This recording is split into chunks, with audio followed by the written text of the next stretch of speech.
You know they're not interested.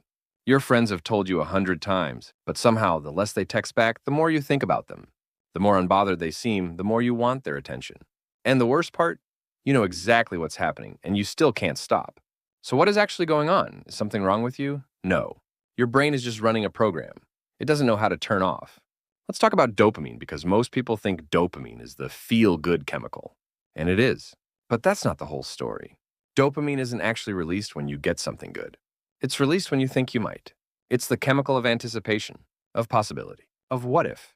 That's why slot machines are so addictive. You don't win every time, in fact, you lose most of the time. But that one random win keeps you coming back. Your brain doesn't care about the loss. It remembers the win. And when someone is hot and cold with you, sometimes warm, sometimes completely distant, your brain is stuck at that slot machine. Every unanswered text is a pull of the lever. Every unexpected reply is a jackpot, and you're hooked. Here's something that might be uncomfortable to hear. You're probably not actually in love with this person. You're in love with a version of them, a highlight reel, your brain constructed from a few good moments. Psychologists call the mechanism behind this intermittent reinforcement. It's one of the most powerful behavioral conditioning patterns ever studied. Random, unpredictable rewards are significantly more addictive than consistent ones. So when someone occasionally gives you attention, a late-night text out of nowhere, a moment where they actually seem genuinely interested, one conversation that felt electric, your brain doesn't file that under sometimes nice, it files that under this person is special. Not because they are, but because the uncertainty made the reward feel huge.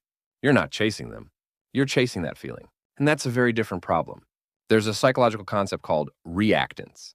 It basically means the moment you feel like something is being taken away from you, or that you might not be able to have it, your brain immediately inflates its value. It's a survival instinct. Scarcity means something is worth fighting for. So when someone seems unavailable, your brain doesn't think, okay, moving on. It thinks, wait, why can't I have that? I want that more now. It's not real attraction in many cases. It's not even about the person. It's your brain reacting to the idea of losing access to something. And the more unavailable they are, the more your brain convinces you they must be worth it, even when all the evidence says otherwise. If this is a recurring pattern for you, if you look back and realize you keep falling for people who are emotionally unavailable, inconsistent, or just not that interested, there's usually something deeper underneath it. A lot of it comes down to what your brain learned love looks like growing up. If attention was inconsistent early in your life, if you had to work for it, earn.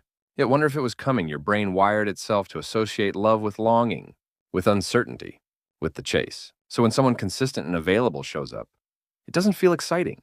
It almost feels suspicious or boring, not because they are boring, but because your nervous system doesn't recognize that as love yet. It's looking for the familiar feeling of almost, okay, so what do you actually do with all this? First, start noticing the pattern in real time. When you feel that intense, almost obsessive pull towards someone, pause and ask yourself honestly, is this genuine connection? Or is this just my brain chasing a dopamine hit? Because those two things feel almost identical from the inside. Second, deliberately give consistent people a real chance. Not a half-hearted one. An actual chance. It's going to feel less exciting at first. That's normal. You're retraining what your brain recognizes as love. That takes time. Third, understand that the goal isn't to stop feeling deeply. Feeling deeply is a good thing. The goal is to redirect that energy toward people who are actually in the game. Because you deserve someone who's trying to win you over, not someone you're constantly trying to convince. Falling for someone who doesn't like you back doesn't make you desperate or foolish. It makes you human. But at some point, you've got to ask yourself, are you falling for them or just for the chase? Have you ever been completely stuck on someone who clearly wasn't interested? What finally snapped you out of it? Drop it in the comments. Because honestly, your answer might save someone else from months of unnecessary suffering. Thank you for watching. This was Coldly. Don't forget to subscribe.